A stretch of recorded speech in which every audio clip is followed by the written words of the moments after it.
Hello everyone. तो हमारे आज का सेशन का टॉपिक है एडगर डेल का अनुभव शंकु। Edgar Dale's cone of experience. ठीक है, तो बोथ लैंग्वेजेस यूज करने की कोशिश करेंगे, हिंदी भी और इंग्लिश भी, ताकि आपको दोनों जनों को प्रॉब्लम ना हो। और उस और एक बात, ये डीएलएड बीएड का तो टॉपिक है ही, इसके साथ साथ जो आपके हायर एग्जाम्स हैं, जो सीटेट टेट और ये यूजीसी वगैरह, इसमें भी इस मतलब इस टॉपिक से आपको क्वेश्चन मिलेंगे। तो इसे आपको ध्यान से समझना है। ठीक है, दिस इज योर ब्रो उत्कृष्ट उपाध्याय, और चलिए शुरू करते हैं अपने आज के सेशन को। तो सबसे पहले जानते हैं कि एडगर डेल थे कौन। ठीक है, ये एक अमेरिकी शिक्षक थे, अमेरिकन एजुकेशनिस्ट। इन्होंने 1946 में सबसे पहले अपने इस कॉन्सेप्ट को, जो इनका कोन ऑफ एक्सपीरियंस का जो कॉन्सेप्ट है, इसको 1946 में सबसे पहली बार इंट्रोड्यूस किया था। ठीक है, ये एक बुक लिख रहे थे, उसमें इन्होंने इस कॉन्सेप्ट को इंट्रोड्यूस किया था। इसे लर्निंग पिरामिड भी कहते हैं।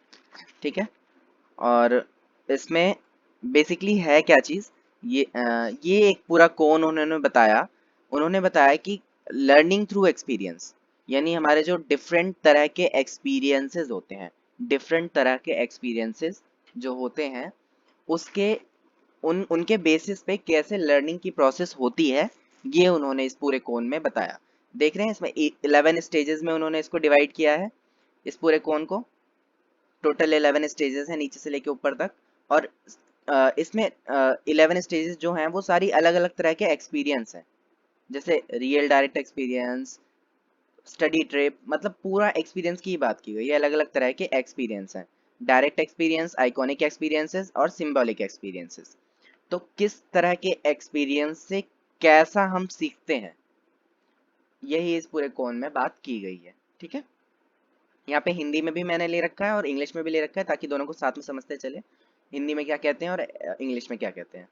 एक बात और उन्होंने बताई थी कि जैसे जैसे हम नीचे से ऊपर की ओर बढ़ते हैं, वैसे वैसे इसमें कॉन्क्रीट से लेके एब्स्ट्रैक्ट की तरफ जाते हैं। ठीक है, नीचे के एक्सपीरियंस कॉन्क्रीट होंगे, यानी ठोस होंगे, ज्यादा समय के लिए होंगे, मजबूत होंगे, और जैसे जैसे ऊपर जाएंगे, वैसे वैसे उनकी जो एब्स्ट्रैक्टनेस है वो बढ़ती जाएगी, यानी वो वहाँ उसमें प्रेजेंस ऑफ माइंड बहुत कम होगा।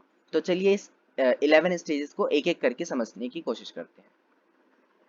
जो 11 स्टेजेस में बता रखी हैं, उसमें देख सकते हैं आप कि जो नीचे के 3 एक्सपीरियंस हैं, उसको बताया गया है डायरेक्ट पर्पसफुल एक्सपीरियंस। ठीक है, उसके बाद ये बीच के 5 एक्सपीरियंसेस जो हैं, 6 जो एक्सपीरियंसेस हैं वो आइकॉनिक एक्सपीरियंस हैं, यानी लर्निंग थ्रू ऑब्जर्वेशन होगा उसमें। जो भी लर्निंग होगी उसमें ऑब्जर्वेशन से होगी। उसके बाद है सिंबॉलिक एक्सपीरियंस, यानी जो सिंबल्स जो यूज होंगे जिसमें, उसमें एब्स्ट्रैक्टनेस, यानी कि सिर्फ एक आइडिया होगा हमारे पास, आइडिया से हम क्या सीखेंगे, ये इसमें बताया गया है। तो सबसे पहला है डायरेक्ट एंड पर्पसफुल एक्सपीरियंस, जिसको कहते हैं रियल डायरेक्ट एक्सपीरियंस या फिर वास्तविक प्रत्यक्ष अनुभव। वास्तविक प्रत्यक्ष अनुभव का मतलब है जिसमें आपकी मैक्सिमम सेंसेस इन्वॉल्व हैं, और मैक्सिमम सेंसेस इन्वॉल्व हैं, और आप उसमें लर्निंग बाय डूइंग कर रहे हो। जैसे एग्जांपल के लिए अगर मैं बात करूं, कि जैसे अगर आप टीवी के सामने बैठ के क्रिकेट मैच को देख रहे हो, ठीक है, तो आपको क्या वो कब तक याद रहेगा? 1 हफ्ता, 2 हफ्ता, साल, 2 साल, इतना। लेकिन अगर वहीं आप क्रिकेट स्टेडियम में गए हो अपने मतलब मैच को देखने के लिए, तो अब आपको वो एक्सपीरियंस पूरी लाइफ याद रहेगा कि मैं क्रिकेट मैच देखने गया था और वहाँ पे ऐसे ऐसे हुआ था, ये वाली टीम जीती थी। अब वो एक्सपीरियंस आपको पूरी लाइफ याद रहेगा। तो ये है वास्तविक प्रत्यक्ष अनुभव, जिसमें आपकी सबसे ज्यादा सेंसेस इन्वॉल्व होती हैं। ठीक है, सबसे ज्यादा सेंसेस इन्वॉल्व होती हैं, माइंड, प्रेजेंस ऑफ माइंड सबसे ज्यादा होता है, एक्टिवनेस ऑफ माइंड सबसे ज्यादा होता है, ठोस एक्सपीरियंस इसमें आपको मिलता है, लर्निंग सबसे ज्यादा होती है।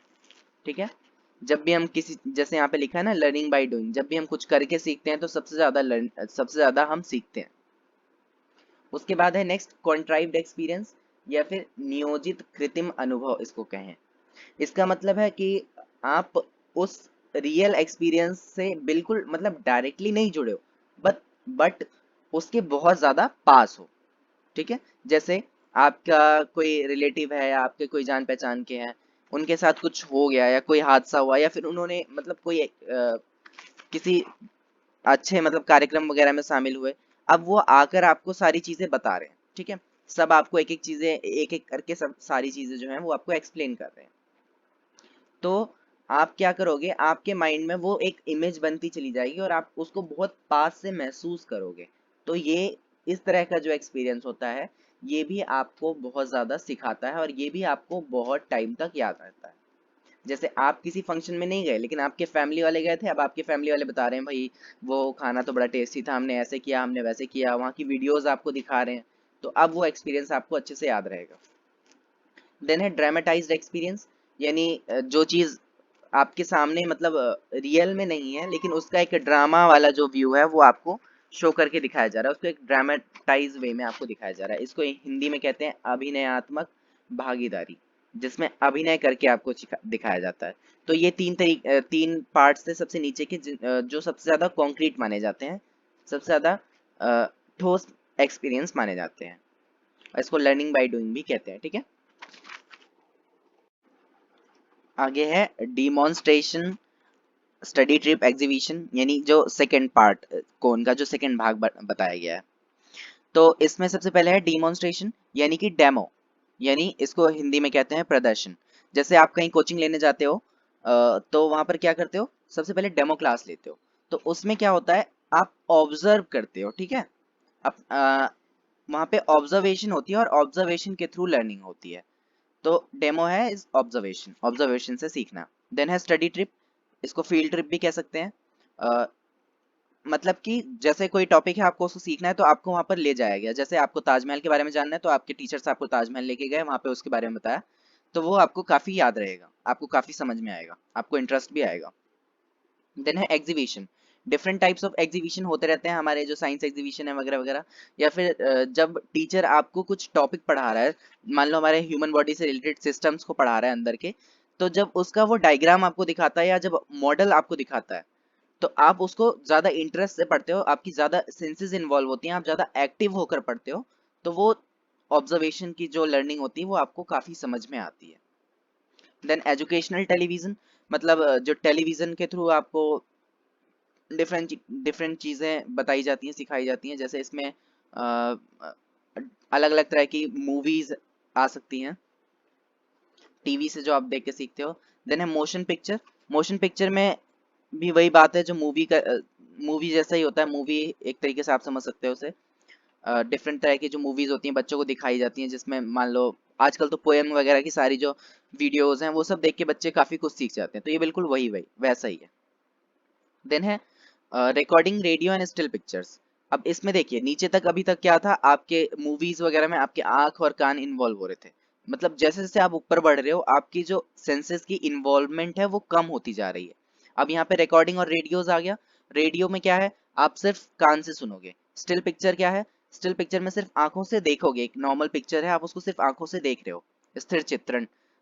और रेडियो प्रसारण, तो यहाँ पर क्या है, जैसे जैसे आप ऊपर बढ़ रहे हो आपकी सेंसेस का इन्वॉल्वमेंट कम हो रहा है, और अब इस तरह का जो एक्सपीरियंस है ये आपको याद भी कम रहेगा और इससे लर्निंग आउटकम्स भी कम आएंगे, ठीक है।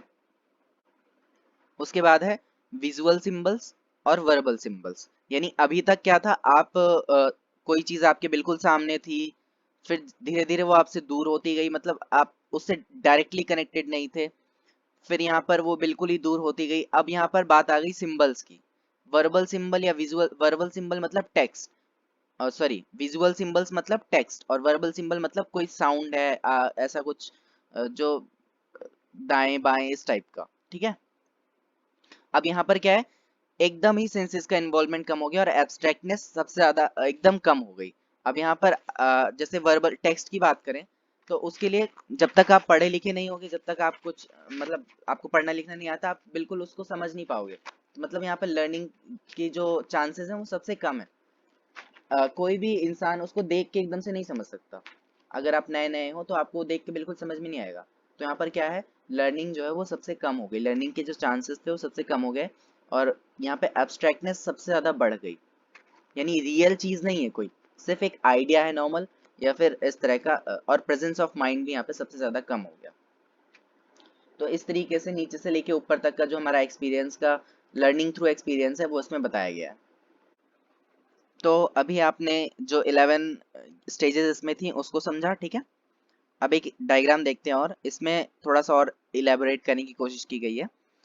इसमें एक तरफ तो बताया गया कि कौन कौन सी एक्टिविटीज हम कर सकते हैं, कौन कौन से लर्निंग आउटकम्स हमें मिल सकते हैं, और एक तरफ बताया गया है कि जो डिफरेंट एक्सपीरियंस थे उससे लर्निंग आउटकम कितना है, कितना परसेंट। जैसे रियल डायरेक्ट एक्सपीरियंस जो था उससे हमें people generally remember 90% of what they do, मतलब आप कुछ कर रहे हो तो आपको वो 90% तक याद रहेगा, और वहीं आप कुछ बोल रहे हो और लिख रहे हो तो आपको 70% याद रहेगा।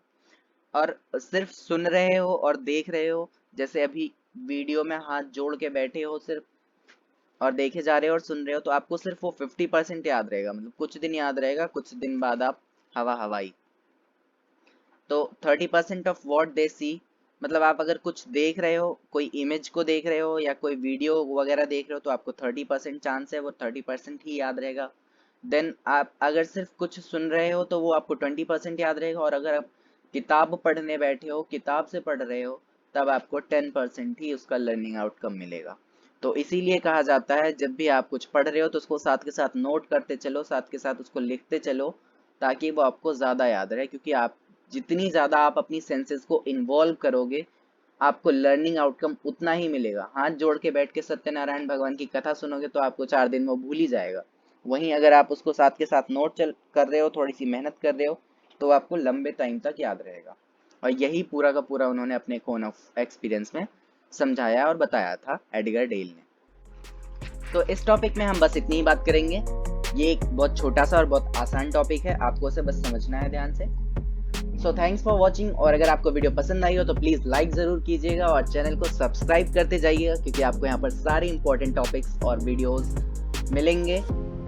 और मिलते हैं हम अपनी नेक्स्ट वीडियो में।